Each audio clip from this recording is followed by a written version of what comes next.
Medical trainees learn a huge number of skills, treatments, and methods that they will later use to save people's lives. It could mean the difference between life and death if you can remember these skills. In 2006, at Study Split, a class of surgery trainees who were learning how to split arteries into two groups to look into this. Each group got the same study tools, but one group changed a small thing about how they used them. When they tried again after 1 month, this group did the surgeries a lot better than the other trainees. We'll talk about that group's secret recipe for success, as well as two other very useful study methods that can be used in and out of school. So let's take a look at how the brain learns and saves things before we talk about why these methods work. Let's say you want to remember how the heart works. In a part of the brain called the hippocampus, groups of neurons briefly store memories of new things you can learn. You use these neurons again when you keep learning about the heart in class, or when you study its chambers for a test. This repeated firing makes the connection between the cells stronger, which keeps the memory stable. Over time, information about the structure of the heart is kept in a different part of the brain called the neocortex. It's still not clear how the knowledge moves from short-term to long-term storage, but it's thought to happen between study sessions and, most importantly, while you sleep.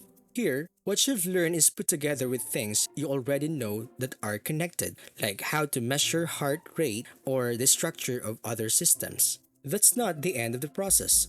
When you remember how the heart works, you trigger the long-term memory, which means it can be changed. This knowledge can be kept up to date, made stronger, and put back together with other information. Here's where our first way to study comes in. Putting yourself to the test with quizzes and notes pushes you to actively remember things, which keeps your memory fresh and strong. Many students would rather study in other ways, such as by reading text again and underlining notes. But doing these things can give you a false sense of competence because the knowledge is right there in front of you. However, testing yourself is a better way to find out what you really know. You might forget the answers though if you do this. Do not be afraid. Making mistakes can help you learn in the long run. Some people think that as you try to think of the answer, you bring up important pieces of information. Then, when the right answer is shown, your brain will be able to better combine this new information with what it already knows. Using our second method builds on the first one. Using flashcard to study is most effective when you mix up the subjects.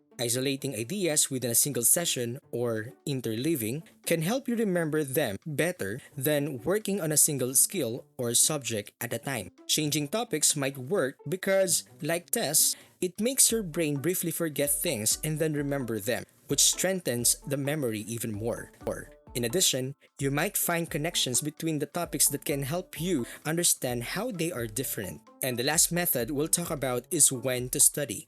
Skipping days lets you rest and sleep in between lessons. Although we are not using our computers, our brains are still working hard, saving and putting together information in the neocortex.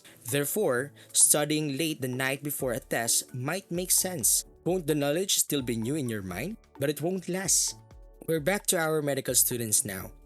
Their studies of the treatment lasted the same length of time. Some groups got all of the training in one day, while the other, more successful group got training over 4 weeks. The brain-friendly nature of all three of these study methods makes them effective. The brain is amazing because it processes and stores all of the knowledge it is given every day.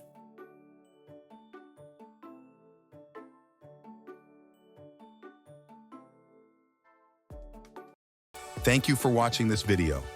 At Level Up Plus, our mission is to empower individuals to become visionary leaders committed to excellence through lifelong learning. We believe in personal and professional growth through a culture of empowerment, innovation, and continuous improvement. By embracing leadership, empowerment, vision, excellence, and lifelong learning, we aim to elevate you and your organization to new levels of success and impact. Don't forget to like, subscribe, and follow us for more content on how to level up your potential. Together, let's embrace the journey of lifelong learning. See you next time.